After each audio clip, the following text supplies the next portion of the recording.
Bismillahirrahmanirrahim. Assalamualaikum warahmatullahi wabarakatuh. A'udzubillahi minasyaitonirrajim. Subhanalladzi asra bi'abdihi lailan minal masjidil harami ilal masjidil aqsa alladzi barakna haulahu linuriyahu min ayatina innahu huwas samiul basir. Shadaqallahul adzim. Saudara-saudaraku, pernahkah kita melakukan traveling yang paling jauh kemana? Ke luar kota, ke luar negeri? Tentu ada hal-hal unik, ada destinasi-destinasi yang kita pandang punya nilai tambah, punya nilai sejarah atau nilai rohani atau spiritual, maka sering dikatakan spiritual journey. Dan spiritual journey yang terbaik, saudara-saudaraku, adalah ke Masjidil Aqsa. Masjidil Aqsa yang kita lihat di belakang ini adalah tempat yang diberkahi. Nama yang Allah sebut sendiri di dalam surat Al-Isra ayat pertama yang tadi saya sebut. Tempat para nabi, para rasul utusan Allah, tempat Isra Mi'raj, tempat berkumpulnya para manusia dan medan perjuangan di jalan Allah. Karena itu kalau kita melakukan traveling, barangkali kita bisa programkan traveling to Al-Aqsa. Ada guys to Al-Aqsa, ya guys, goes to Al-Aqsa. Teman-teman, kita berjalan ke Masjidil Aqsa. Untuk apa?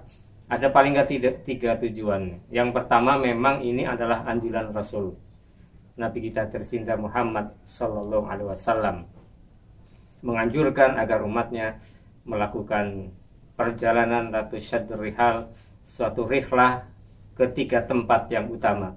Masjidil Haram memang tempatnya umroh dan haji. Masjid Nabawi tempat kita berkunjung ke makam Nabi, dan yang ketiga Masjidil Aqsa. Masjidil Haram, Masjid Nabawi sudah banyak dikunjungi orang, tempatnya megah. Nah, Masjidil Aqsa tempatnya sederhana, syahdu, tapi penuh perjuangan. Nah, ini yang pertama, yaitu tempat yang dianjurkan oleh Rasulullah dikunjungi. Yang kedua, disitulah bumi para nabi dan orang-orang saleh. Maka sebagian ahli sejarah menyebutkan kenapa kiblat pertamanya ada di Masjidil Aqsa, karena waktu itu di Mekah, di Ka'bah masih banyak berhala-berhala yang mencapai ratusan, sehingga kiblat pertama dibersihkan dulu ke Masjidil Aqsa.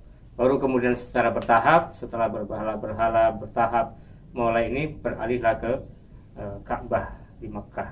Nah, ini menjadi renungan kita bahwa memang Masjidil Aqsa tempat Al-Quds, tempat yang disucikan. Disitulah para nabi. Makanya kalau kita lihat bagaimana Rasul mengimami pada waktu Isra Mi'raj, mengimami seluruh nabi dan Rasul utusan Allah.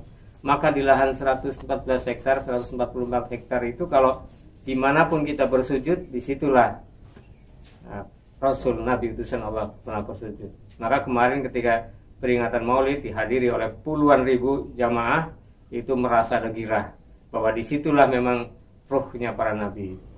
Apalagi kalau tidak ada pembatasan ketat dari Zionis Israel, penduduk rame-rame berdatangan ke Masjidil Aqsa. Nah, mari kita programkan ke sana. Sudah banyak sekarang, mungkin masa pandemi, yaitu ada umroh per-Aqsa, ada yang khusus Aqsa. Saudara-saudara kita dari Turki yang banyak, dari Malaysia, dari Eropa juga sudah bertahap, dan kita dari Indonesia.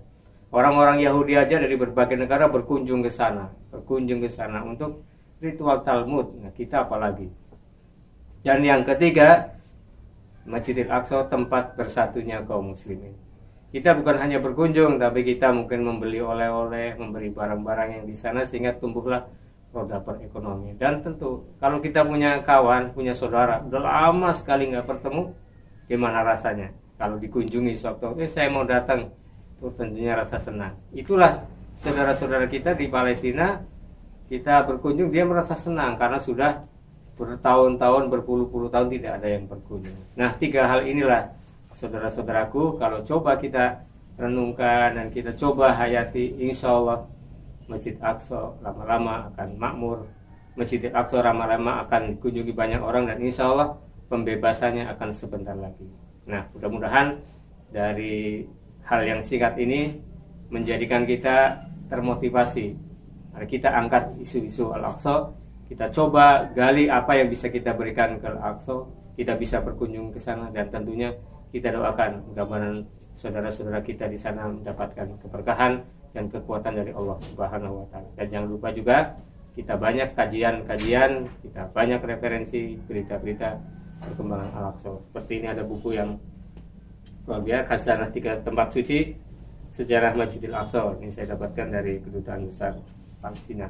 Nah, mudah-mudahan insya Allah kapan-kapan kita bedah buku ini.